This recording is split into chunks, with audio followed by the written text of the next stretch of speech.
You are listening to KLRN Radio, where liberty and reason still reign. Most writers and radio show hosts know that to connect with your fans, you need to do more than just write books or record the latest podcasts. There are many different elements that go into forming an online platform, but there are also many hidden traps. To make matters worse, solid advice on how to survive the muddy waters is scarce. In the book Hidden Traps, I talk about some of the important issues of working with an online platform, highlighting traps that could put your physical or internet security at risk or be harmful to your reputation. Are your social media posts just links with a few disjointed words, making you look like someone who can't complete a sentence? Did your new website cost you more than you anticipated? Are you leaking your personal contact details across the web without even knowing it? Then you need Hidden Traps. Hidden Traps is now available in paperback and ebook from a variety of retailers, including Amazon, Barnes & Noble, and Kobo. Visit blackwolfpublications.com for more details. If you're 85 or younger, would you like peace of mind and comfort for your family? We're Final Expense Direct with an urgent message for you. The average funeral today costs over $8,000, but the most you'll get from government benefits is $255. How will your family pay the difference? We can help. Our senior plans start as low as just $1 a day and pay up to $30,000 for a funeral and other final expenses. Peace of mind is easy. There's no medical exam. You'll have lifetime coverage, and your plan can't be canceled as long as you pay your premiums. Call now for free information about our senior plans. Answer a few simple questions and receive approval right on the phone. Plus, call right now and we'll give you a discount prescription card for free. Call 800-553-8687. That's 800-553-8687. Again, 800-553-8687. KLRN Radio has advertising rates available. We have rates to fit almost any budget. Contact us at advertising@klrnradio.com.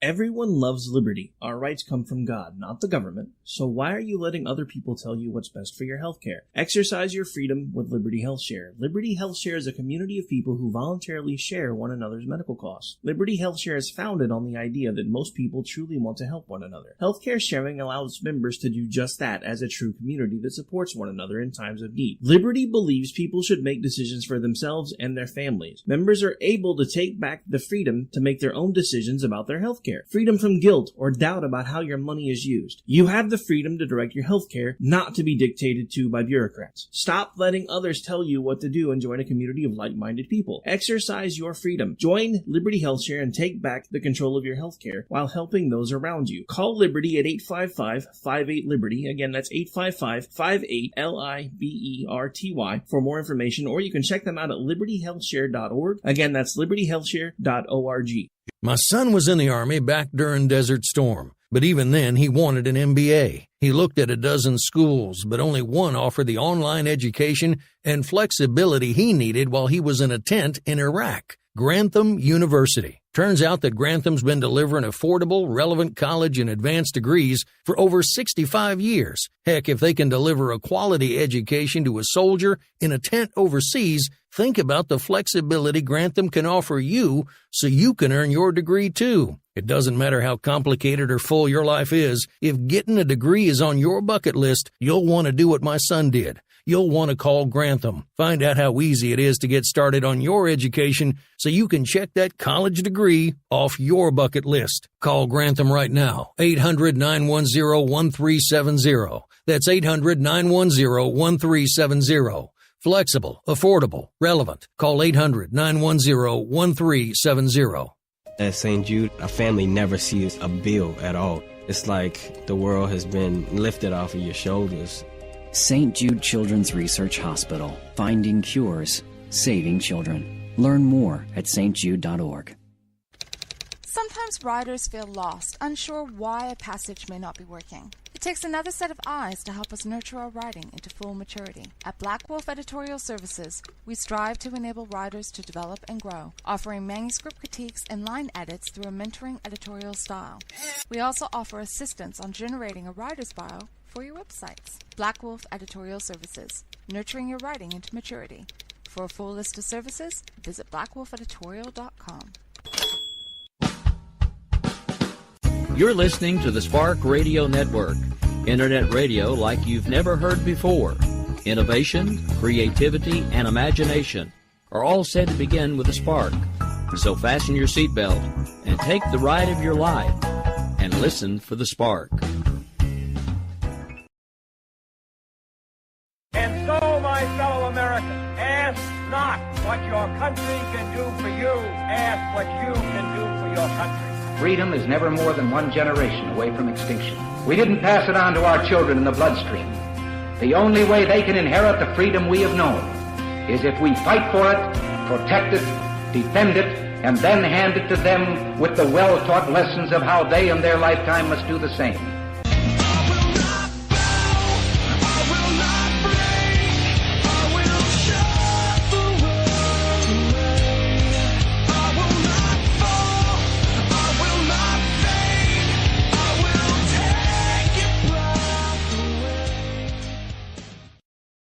All right, folks, happy Thursday evening. This is Rick Robinson, co-host here of the Jen and Rick Show right here live on KLRNradio.com. We do this thing every Tuesday and Thursday at 10 p.m. Eastern, 9 Central, because lately computers and networks and Skype hates us, so ish is all I will say, because we're supposed to start at 9.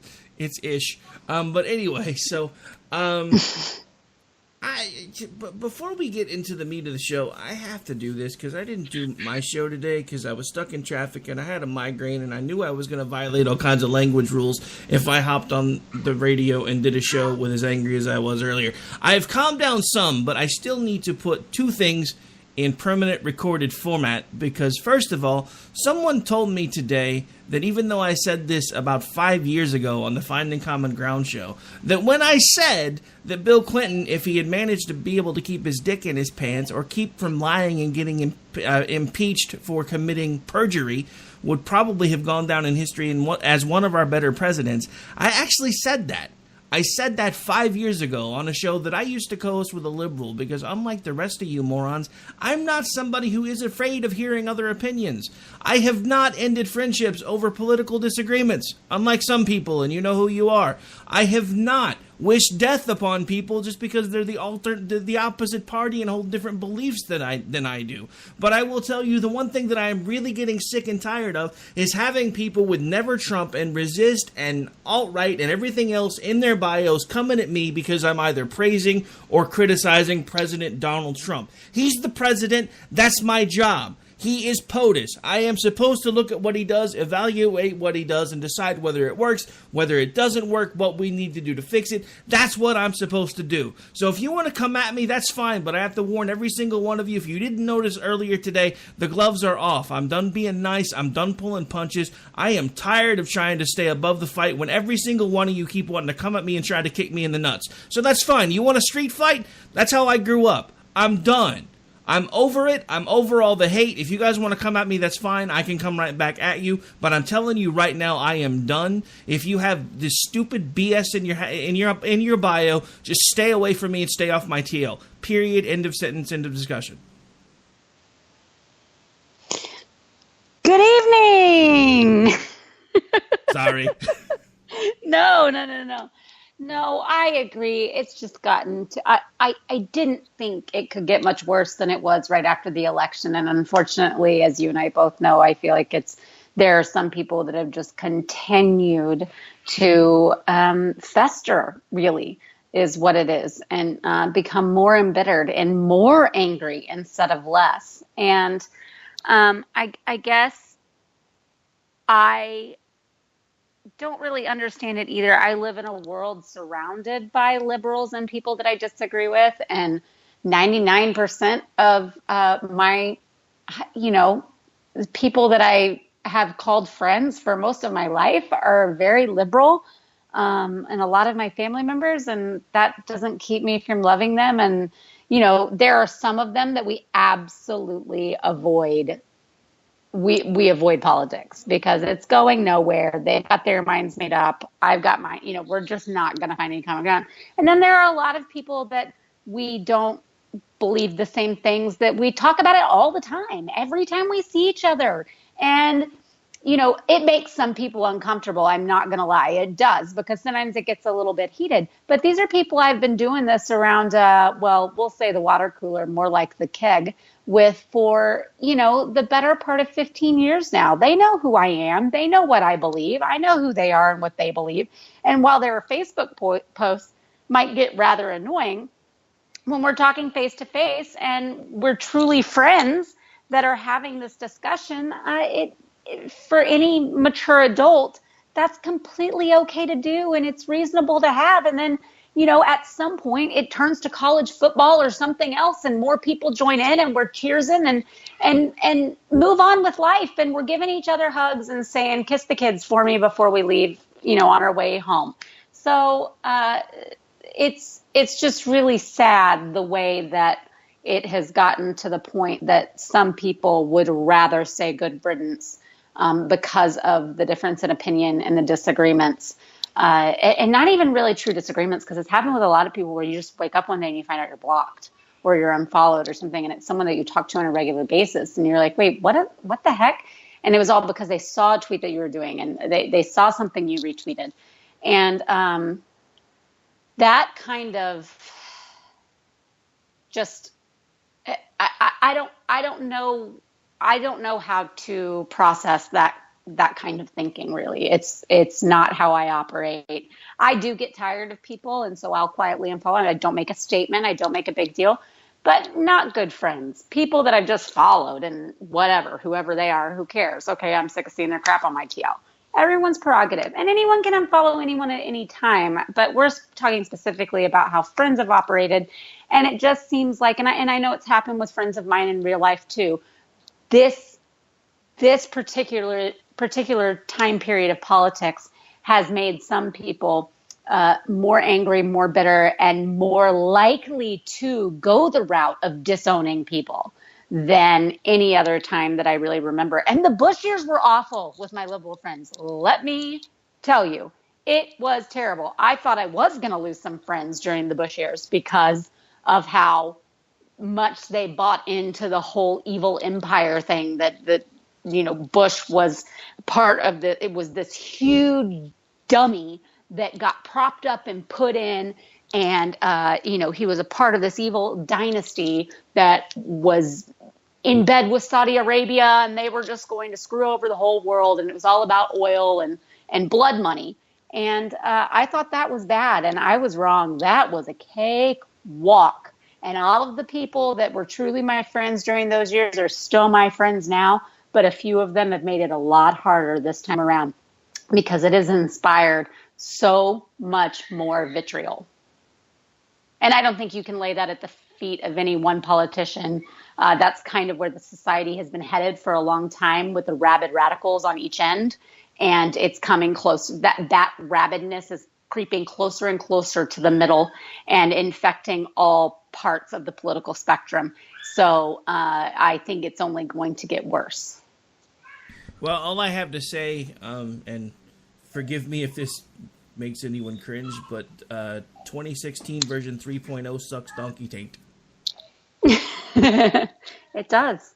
It does. It's no fun. I feel like we're in round 3 of 2016 as far as politics goes, because we're all still talking about the same things that we were talking about in 2016. It's how it's. And look, folks, I get it, because up until the day he was sworn in, I was right there with the rest of you. But now, especially those of you that are on the other side of the argument that are like never Trump and resist and blah blah blah. What are you resisting at this point? Unemployment numbers, we've not seen unemployment numbers this low in my lifetime. I heard, and I haven't been able to find a corroborating story, but I heard it on KOKC today, so I trust the guys that it came from. Some of them have been on my show, and we've talked back and forth, and we're in some groups together, as you know. So I trust them when they say things like this. I heard somebody mention that they're starting to put out reports of the projections for end of quarter GDP, and they're talking in the fives. The fives. If that happens, and I said if because I haven't been able to find anything because I had a migraine earlier and I didn't really feel like sitting in front of a computer screen doing research. But if that happens, those are numbers that we haven't seen in, 15 years? Right. That alone should be enough to bring everybody back to the table, but it won't. Because these people that are on the other side of it, no matter, and I've seen this over and over and over again today, no matter what it is. I actually saw somebody on my TL today tell me that he didn't care if GDP was cranking along at 20%. There was no way in hell he was voting for Trump in 2020. Well, you know what I would have to say to that? Fine. That's fine if you don't want to vote for him.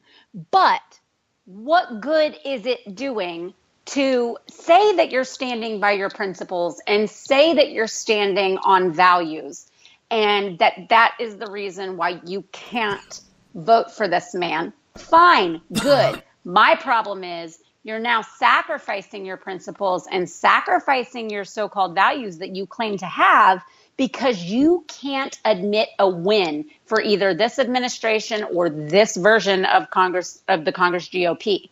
Because you're so mad about this man who, by the way, I was flipping pissed off. I was irate that he was the nominee. I was so angry. And I just thought it was such a joke. I thought it was absolutely ridiculous of the GOP to even tolerate this nonsense. We had the best crop ever. And this is what we got. And, you know, he just got worse throughout the campaign, but it resonated with people. And Hillary was so damn bad. I mean, she was just about the worst candidate you could ever ask for. So it worked. It worked. Combined with the people that just were fed up and so were so drawn to him. And then the people that were just so turned off by her. It worked for him. And he's president. So here's my thing now. Do you stand on principle and value and not vote for the man? Okay, fine. But are you still standing on principles and values by not approving of anything that he does, no matter if it is good for this country, number one, and number two, actually does follow Republican ideals, guidelines, plans?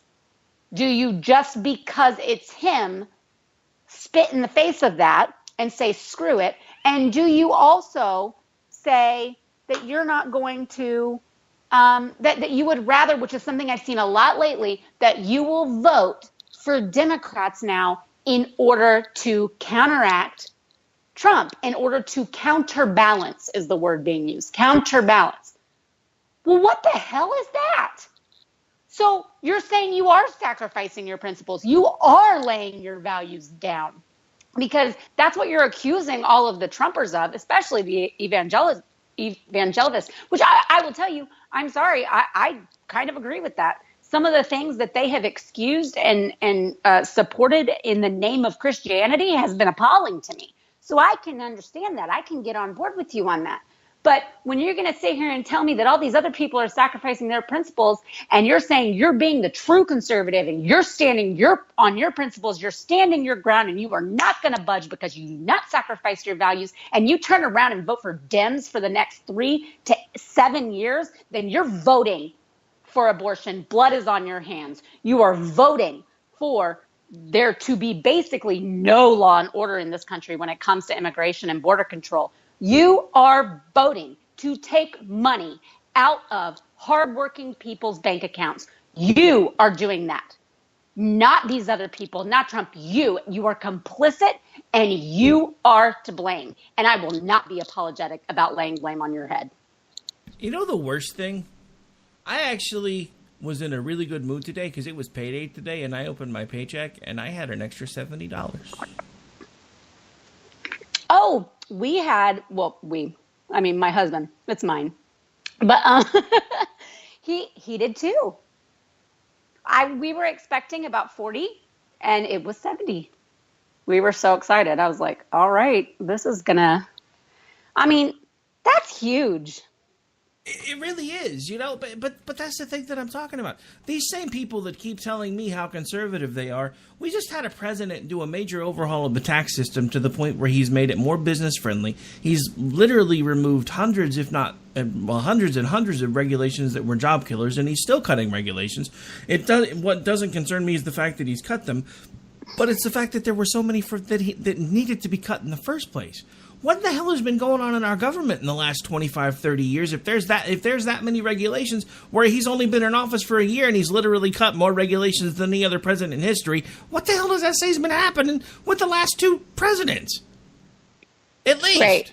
I mean, but this is the thing. I'm not going to tell people that they have to vote for him or that they have to vote for, this person or that person that is a conservative or a Republican or has the R by their name, not a conservative, has an R by their name. I'm not going to tell them they have to do that, or they're not conservative, or they're not, they're not principled. But if you're going to completely flip it and you're going to vote for the other party out of spite for this administration, and and from what I've seen, they mean they're going to do it at all levels. They're not just talking about on the national level. They're talking about senators. They're talking about congressmen. They're talking about judges' races. I mean, that is completely unhealthy. And if they don't think that is sacrificing everything that they say they stand for in their crusade for pure conservatism, then they are completely full of you-know-what. Yeah, no, and I mean, don't misunderstand what I'm saying. I'm not saying that these people need to just line up and start kissing his feet. But what I'm saying is, what the hell is the alternative? I mean, we just witnessed something that I don't think I've ever seen in my lifetime. A State of the Union where not only did Dems sit on their hands during things where he was talking about things from their bread and butter. African American unemployment is lower than it's been since the 70s. Everybody else is applauding. Dems are sitting on their hands. There was one guy, it was funny because I didn't notice it, but somebody caught it on video, and they're like, that moment when you forget you're a Democrat for like 2.5 seconds. Starts jumping up to his feet, clapping, looks around, realizes nobody else is doing it, sits back down. And that was when Trump was talking about African American unemployment. He's like, nobody else is clapping, so I guess I should sit back down. And it wasn't even just that. Like, there was this spontaneous chant of USA, USA, USA. A couple of the Democrats walked out. If you are a representative of the United States of America, you're in the people's house having a meeting about the country, and they start chanting the name of the country that you represent, and you walk the F out? Are you kidding me? Are you kidding me? Yes. Well, and like we talked about last week, how, or last week, Tuesday. Wow. It's been feels a long like week. Last week. It's been a long week. Oh, gosh. Like we talked about with Dan, there were so many moments that were nonpartisan, that were not controversial, or at least were not from a Democrat's perspective. Like we said, the paid family leave, the increase in spending. There were a number of things like that are things that they have talked about and they have had on their platform for a very long time. And yet it was Trump, and it was this person, this administration suggesting it and putting it out there. And he's looking at them making these motions, and they're still sitting there like, screw you. And I can get a little bit of like the stealing our thunder. Okay, great. Like this stupid Republican president that we all hate is going to put something through that we like. But at the State of the Union, seriously, you don't clap for paid family leave, something that they've wanted for the better part of 15 years. I mean, come on. There were so many things and then just the really non-controversial things. Like, how hard is it to stand for a man who lost his legs and escaped a brutal regime? How hard is it to stand for that man? He stood for you. I mean, just things like that I just can't wrap my head around. It makes me sick. And you know what? I hope this does not get flipped anytime soon. But if it is flipped, and I see the Republicans acting like that about very benign things, about things that are extremely common, pride points among Americans, that are nonpartisan and non-controversial, I will be on here screaming my ever-loving head off because it's unacceptable. Here's my thing with all of this right now. Look, I don't really care what side of it you're on, and I'm not telling you you need to change your mind, but I'm telling you, when I put something out in a public forum, if you come and you attack me over it, I'm done being nice. What I will say, though, is I don't care whether we find out Trump colluded with the Russians, which I really wish they would come up with an actual crime instead of using the word colluded if there was something that we need to discuss there, or what happened with the memo, or all of the above. I just want to know what the truth is so that we can address the problem, because here's the concerning thing that nobody's talking about. Both sides are insinuating that it's somewhere in our government things have gotten so bad that people are doing all kinds of shady stuff to either get elected or keep somebody from getting elected. I don't care who did what to whom or when, as much as I want to know why they did it, how they did it, so we can stop them from ever being able to do it again. I don't honestly care if it was Trump or if it was the other side, as much as I want to know who did it so we can deal with it. That's what I want to know. And if it was Trump and we find out that he did all kinds of shady crap behind the scenes to become president, trust me, I am not one of these guys that's kissing the ring. But I'm looking at the numbers, and I'm looking at the things that are happening, and I'm like, there's no way, after watching how the Dems acted at this speech, and the fact that they were willing to shut down the entire country for illegal aliens, that I can, in good conscience, ever vote for a Democrat again, unless somebody shows me that these guys did something much, much worse. And so far, all we're hearing is a bunch of talk, a bunch of crap, a bunch of, well, we really don't know what happened, but it had to be bad because Don Jr. was meeting with people in Trump Tower. What? I mean, and I know I've mentioned this before, but if a candidate is not supposed to meet with people from foreign governments, why was candidate Obama meeting with people from foreign governments, and why did nobody ever say anything? I'm confused. Well, and I'm just so sick of all the speculation as fact, all the opinion as fact. All the people regurgitating, talking points, whether it's from Fox News or CNN, I don't care. I am so sick of them presenting it as if it's their own opinion, their own ideas. And by the way, not even opinions or ideas or theories. They're presenting it as the God's honest truth. And they practically, go apoplectic if you ask for a source, if you ask for any evidence, any proof.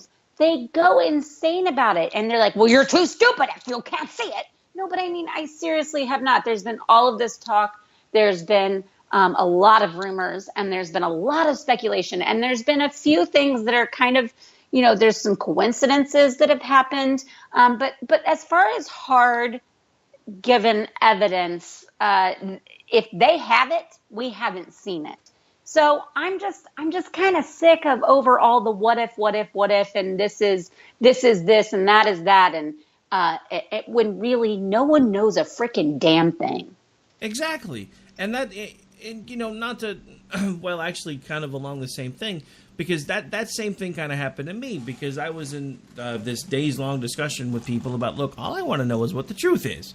And then they're like, well, what would constitute evidence to you that he's colluded? I said, that's not my problem. My problem is the word you're using isn't technically a crime in this reference, so I don't know what would constitute evidence in a made-up crime. So then somebody else jumps into the middle of the thread and starts asking all kinds of crazy questions. And what just happened? Okay, weird. I freaked out because all of a sudden the console went away, but sorry, folks. It's back now. So anyway, remember when I was mentioning the computers hate us? Yeah, so anyway, so he comes in and he says, well, so what would you consider evidence or proof? And I said, well, something that would hold up in court. And then he just kept going. I said, I'm sorry, I didn't realize the definition of evidence was as fluid as the definition of gender is now. You asked me what would count as evidence. To me, evidence is something that is admissible in court and will stand up to scrutiny. And he said, well, that's not answering my question. I said, well, how is that not answering your question? You asked me what I consider evidence, not what I consider evidence of this particular crime. So this is somebody that apparently used to do a radio show somewhere back in the day and recently folded it. So he's like, well, I'm done with this conversation unless you're going to have me on my podcast, on your podcast. I was like, so you've been insulting me for hours all to get around to asking me to come on my podcast? If you were wanting to be a guest on my podcast, you could have just led with that and we'd have had the discussion on the air and I'd have been fine with that. Well, when can we do it? So I started giving him the options, and he's like, well, none of those times work for me. I said, well, I don't do any radio work usually on Mondays, but if you really want to have this discussion, we can do it as a pre-record, and I'll run it on another time.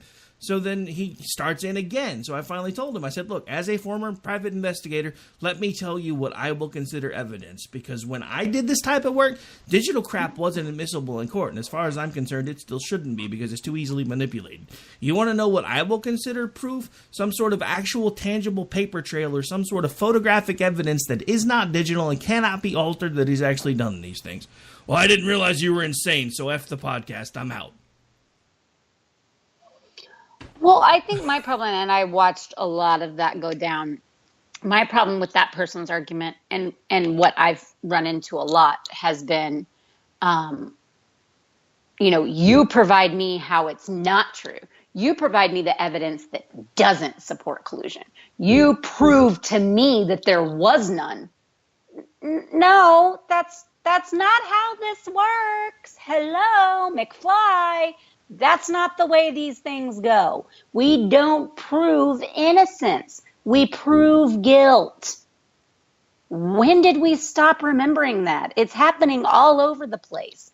In any kind of accusation, this is kind of what's happening now. It's people having to prove their innocence, not prove their guilt. Not the other side having to prove their guilt. And it's run amok. But that's what was happening in that conversation, a lot of it. And that's what's happening in a lot of these conversations. It's like, well, prove he didn't.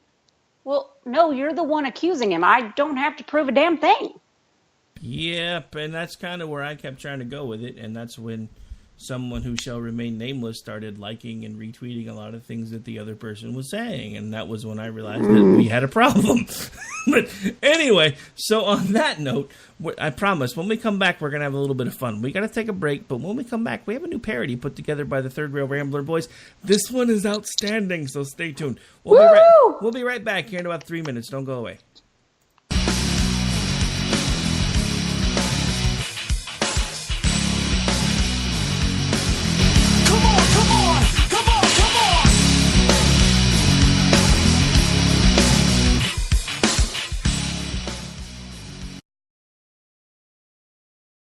My son was in the Army back during Desert Storm, but even then he wanted an MBA. He looked at a dozen schools, but only one offered the online education and flexibility he needed while he was in a tent in Iraq, Grantham University. Turns out that Grantham's been delivering affordable, relevant college and advanced degrees for over 65 years. Heck, if they can deliver a quality education to a soldier in a tent overseas, think about the flexibility Grantham can offer you so you can earn your degree too. It doesn't matter how complicated or full your life is. If getting a degree is on your bucket list, you'll want to do what my son did. You'll want to call Grantham. Find out how easy it is to get started on your education so you can check that college degree off your bucket list. Call Grantham right now. 800-910-1370. That's 800-910-1370. Flexible, affordable, relevant. Call 800-910-1370. Tired of paying outrageous prices for Viagra? Well, we have great news for you. Now you can finally get Viagra at huge discounts. Healthy Man allows you to save up to $500 on Viagra. Why pay U.S. pharmacy prices of $15 per pill or more when you can get Viagra for less than $3 a pill? Call today and get 40 Viagra pills for only $99. This can cost as much as $600 at your local pharmacy. You can't afford not to call us. If you want Viagra at the lowest prices, never pay $15 $3 a pill pharmacy prices again. Get Viagra for less than $3 a pill. Call 1-800-516-7602 today and save up to $500 and get 40 pills for just $99. Healthy Man is fast, easy, and affordable. Operators are waiting at 1-800-516-7602 to take your call right now. Call 1-800-516-7602. That's 1-800-516-7602. Again, 1-800-516-7602. Attention business owners and independent contractors. This is a money-saving message from Tax Mediation Services. If your business owes $20,000 or more in taxes, we can help you today, right now. Listen, dealing with the IRS is no picnic. It's an intimidating and extremely stressful process, and you don't want to go it alone. Our attorneys know every law, every tax break, and every possible opportunity to help you resolve and reduce your tax debt. And if you owe more than $20,000, you may be at the top of their hit list. So don't take your tax debt lightly, because it will not go away on its own. The IRS can seize your bank accounts, your home, and even shut down your business. Call our tax experts today at 1-800-783-0810 and let us deal with the IRS while you focus on your business. That's 1-800-783-0810. Again, that's 800-783-0810.